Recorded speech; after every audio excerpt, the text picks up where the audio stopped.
Alors maintenant, nous allons parler des propriétés calculées ou encore dans des computed properties comme on l'appelle. Alors, une propriété calculée, c'est juste une variable en question dont la valeur donc change en fonction donc, de cette dépendance. Alors, pour être plus clair, on va vous montrer un exemple. Je prends donc un cas où nous sommes sur notre page par ici actuellement. Voilà un peu et tout. Et ici, donc, je fais donc un H2. Je fais ici dans un H2. Et qu'est-ce que donc j'ai à faire par ici? Je donc dis que nombre d'étudiants. OK? Et par ici, donc, je vais donc faire accolade, faire une interpolation. Je dis que nombre d'étudiants est donc student. C'est ça qui a les étudiants. Point donc F. OK? Simplement. Donc, il va afficher quoi? Il affichera donc le nombre d'étudiants au niveau de la page automatiquement. D'abord, donc 3. Et après qu'une personne est rajoutée, ça fait donc 4 en fonction, à cause de la réactivité de ma variable qui est student list. Vous comprenez? Maintenant, je veux donc dire que je mets des conditions par rapport à ça. Et pour ce faire, pour que il n'y ait pas donc beaucoup de code à écrire directement par ici, je vais donc créer une fonction. Je crée donc une fonction, on va donc count student. OK? Et je mets donc que si student donc point left est égal à 1, OK? Il me retourne, je sais pas trop, il me retourne par exemple une seule personne. OK? Dans le cas donc contraire, donc si donc student.left est compris donc entre est supérieur à donc 1 et que student.left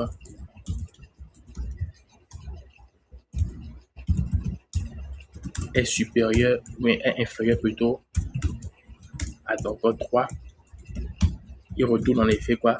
Student.left simplement. OK? Dans le cas donc contraire, si c'est que student.list.left est supérieur donc à 3 et que donc student.left est inférieur à 5. Donc, si c'est donc compris, c'est donc égal à 4, quoi. Donc, je ne peux pas ici directement. C'est égal à 4, en fait. On prend un peu, c'est égal à 4. Donc, je dis par ici que quoi, que return student list point. Non, pas ça. Je retourne plutôt qu'il reste un seul élève ou un seul étudiant pour atteindre les 4 requis. Pas les 5 requis. OK? Et maintenant, dernièrement, dans le cas contraire, c'est que c'est égal à 5. Dans ce cas-ci, donc on met jusque return. Très bien. 5 étudiants. Voyez un peu. Donc ici maintenant, c'est il y a beaucoup de calculs à effectuer dedans, beaucoup de conditions. Donc ça maintenant, je vais afficher donc ici. C'est une fonction. Donc je mets donc count student en parenthèse pour l'appeler quoi. Voilà. Ici, par défaut la 3. OK. Donc je vais faire quelque chose par ici. Je vais dire donc que par défaut, on aura donc un seul. Après donc quelques minutes, après donc 5 secondes, je mettrai par ici student first name à l'extérieur. Vous comprenez? Je vais donc faire ici un truc important. Je vais encore donc créer un set time out. Donc ici j'ai approché Madou dans student list. Ça va être donc 2 personnes maintenant qu'on aura. Assez avec jusqu'à elle, on fait un push de Madou. Après 5 secondes, on fait donc un push de Baké. Après donc 5 secondes encore, on fait donc un push de Tonio. Ah, donc 4 personnes maintenant.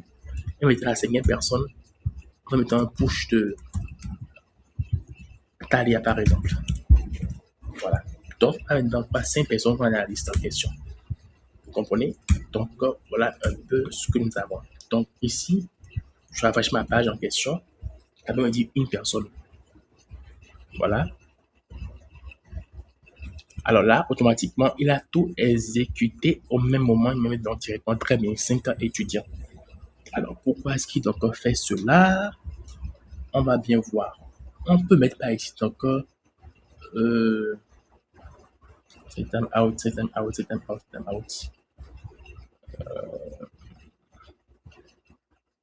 Après, donc, 5. OK, eux tous sont déclenchés automatiquement. Je comprends alors pourquoi. Eux tous sont déclenchés automatiquement. À ce tous attendent donc 5 secondes et ils sont tous touchés automatiquement. Alors, par ici, on peut donc juste par ici 10 000. Non, je suis par ici 1000. Voilà. 1000, 2000, 3000, ici 4000. C'est bon? Donc 4000 par ici. Je mets ici encore 3000 pour qu'il y ait une petite différence au fait au moment de leur exécution. Voilà. Donc d'abord, je rafraîchis. Une, deux, très bien. À la S5, il reste un seul. Donc, là, si ce n'est pas donc très bien, il n'a pas bien fait ça. Là, donc une personne, ici donc deux personnes, ici donc trois personnes, quatre personnes, ici donc cinq personnes. Je refais, je augmente le nombre de secondes pour voir un peu de et ici donc 1. Voilà. 2 à 5. Je pense qu'il y a une petite erreur quelque part par ici. Je dis que c'est une personne. C'est donc compris donc entre 1 et donc 2. Non. C'est compris entre 1 et 3. Il met donc à l'âge directement. C'est donc égal à 4. Il met ceci. Donc, avant il met ceci. Moi, je reprends. 1, 2, 3. Et voilà. Il reste encore un seul étudiant. Après, me donne très bien 5 étudiants. Très bien. Voilà ce que je voulais. Donc, ouais, donc, il y a une suite donc, logique au fait à respecter ici de la fonction. Mais je suppose donc que c'est une fonction qui doit être utilisée donc à beaucoup d'endroits. OK? Donc, ici, j'aurais donc dans ce cas-ci, par exemple, dupliquer ça, je dirais 5 fois. Cela signifie que la même fonction donc aussi sera réexécutée donc 5 fois. Et vous imaginez en fait ce qui se passera si c'est donc une fonction qui est assez lourde et prendre peut-être, c'est pas trop, 50 lignes ou bien un truc comme ça. Vous voyez, il sera exécuté énormément de fois. Comme vous pouvez le voir par ici, chaque fois il est réexécuté, réexécuté, réexécuté. Et voilà une des raisons pour lesquelles une application peut être lente. C'est la fonction ci, donc une fonction qui est lourde. C'est la fonction ci est une fonction qui est lourde et qui donc est exécutée plusieurs fois. Voici maintenant l'importance des computed properties. Je vais maintenant créer une fonction computed ou plutôt une variable computed simplement. Je mets donc const count simplement, mais count std, ok, pour ne pas d'en supprimer l'autre. Je mets donc par ici computed qui est une propriété, ok, qu'on importe à partir donc de quoi, de computed, voilà, à partir donc dessus ici, en parenthèse ici. Et à l'intérieur, qu'est-ce qu'on fait? On fait notre calcul à l'intérieur directement. Cela signifie qu'à l'intérieur, donc j'aurai à poser toutes ces conditions-là ici directement à l'intérieur. OK? Voilà. Donc, la fonction, ou plutôt donc la variable computed en question, plutôt la variable donc comme std qui est une variable computed, un computed property, une variable donc qui doit forcément retenir une valeur. Donc, il faut forcément donc il y a un return qui retourne forcément une valeur. Donc, on utilise le mot-clé computed issu donc de vue pour donc faire ce calcul.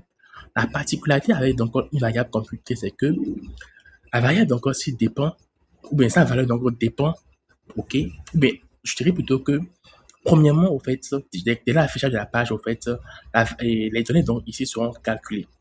Parce que donc on a ici un student list qui est une variable réactive.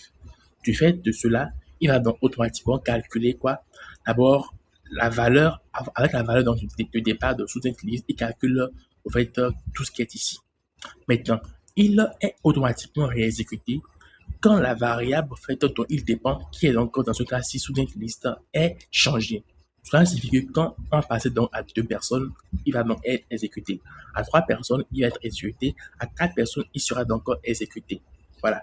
Alors, si c'est que on dépendait encore d'une autre variable, par exemple, si je disais par exemple que student list est à 1 et que donc first name point value est égal par exemple à Monique, par exemple. Cela signifie qu'on a ici donc deux dépendances. Il dépend donc de student list, il dépend donc de first name. Cela signifie que lorsque donc student list aura changé, ou lorsque donc first name aura changé, tout ce qui est donc ici sera recalculé. La particularité est que lorsque la variable donc est calculée, donc lorsque donc le compte SD est calculé, ok, il est mis en cache. Cela signifie que je peux l'appeler donc autant de fois que je le veux. Si c'est la même valeur donc qui sera affichée, et donc sera réexécutée, la valeur donc sera rechangée ou recalculée uniquement donc si ces dépendances ont changé, ces dépendances réactives ont changé particulièrement. Cela signifie que on le fait donc par ici un constraint qui donc a déclenché les variables la fonction plus d'une, c'est pas trop, plus de 50 fois peut-être. Je vais donc juste appeler donc le constraint qui est ici à la place de cela. Alors ici c'est une variable et par conséquent je vais donc remplacer donc tout. Je rafraîchis ma page.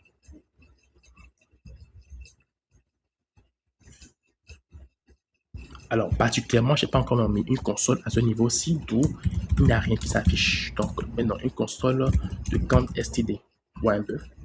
Et maintenant, qu'est-ce que je fais? Je rafraîchis ma page maintenant.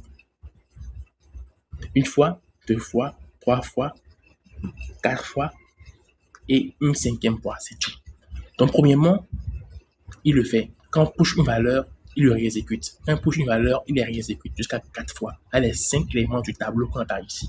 C'est tout. On n'a pas eu donc à calculer donc ça plusieurs fois. Une fois que c'est calculé, il est mis en cache, il est stocké. Et c'est uniquement quand les dépendances changent, les dépendances réactives, je précise, changent, que la variable est recalculée et maintenant est encore restockée, mis en cache. C'est un peu donc ça. L'importance des computed properties. Alors, le fait de donc jamais, parce que donc les computed properties ne sont pas des variables qui peuvent être modifiées. On ne peut pas donc modifier sa valeur, ok? C'est uniquement donc la fonction donc si qui peut donc modifier sa valeur. Ce qui est à l'intérieur ici, qui peut modifier sa valeur. Donc, je ne vais pas faire par exemple quand s des point value est égal à 1. Impossible. Ça ne marchera donc pas. Ok? Je peux pas donc le faire comme ça. Par contre, je peux quand même faire donc quand s des points value pour donc prendre la valeur donc qu'il a actuellement et par exemple la désigner par exemple à 5, etc. Mais pas le changer directement. On prend un peu. Voilà.